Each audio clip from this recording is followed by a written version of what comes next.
the start of the season, if you would have told me the Cavaliers were at the top of the East, I would have told you were crazy. You know what's crazy about the Cavaliers? They have the same exact starting lineup as last season.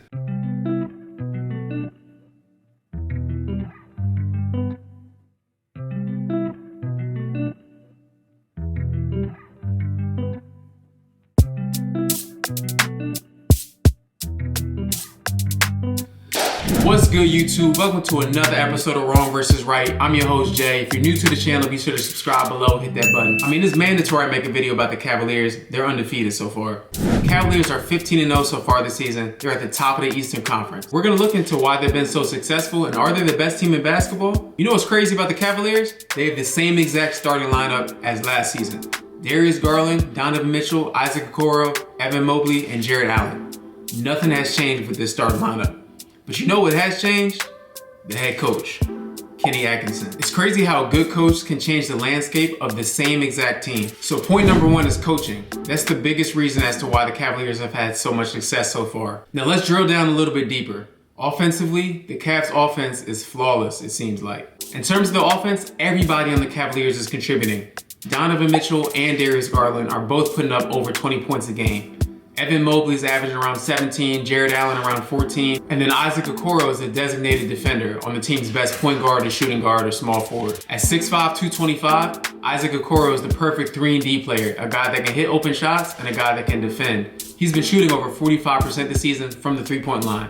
There's got to be like a career best for him. Darius Garland is returning to his all-star form. A lot of people forget Darius Garland was an all-star at one point in time. If you know anything about Darius Garland, he has the ball on a string. I mean, he can do whatever he wants with it. He can get by anybody. You know, in NBA 2K, they used to have a badge called Pick and Roll Maestro or something like that. Darius Garland has that on Hall of Fame. The way this man can operate a pick and roll, something to really cherish and marvel at. He's also shooting 45% from three this season, so he's knocking down these open looks, and he can create his own shot. And then we gotta talk about Evan Mobley. Evan Mobley is 7 foot tall, and he's averaging about 17 to 18 points a game on top of playing exceptional defense. He's a career 27% three-point shooter, but this season he's shooting 33%, so he's improving his shot a little bit. Part of becoming a better shooter is knowing how to take better shots, more open shots, more shots that are more in the flow of the offense.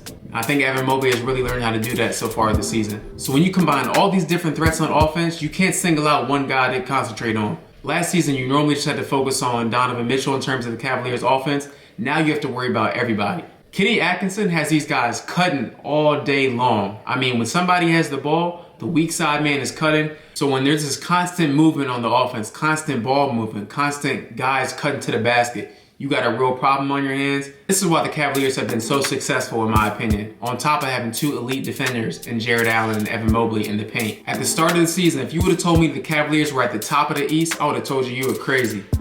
But here we are. The Cavaliers are looking like the team to beat so far. Another thing to point out, when a team is rolling like this in terms of being 15-0, you get a different type of swagger. It's like you go into a game knowing you're about to win, knowing you're about to bust the other teams you know what. Not to say that the Cavs aren't humble, but you know, they're feeling themselves right now. Normally in the NBA, anything can happen. The worst team can be the best team on any given night. So that still could happen.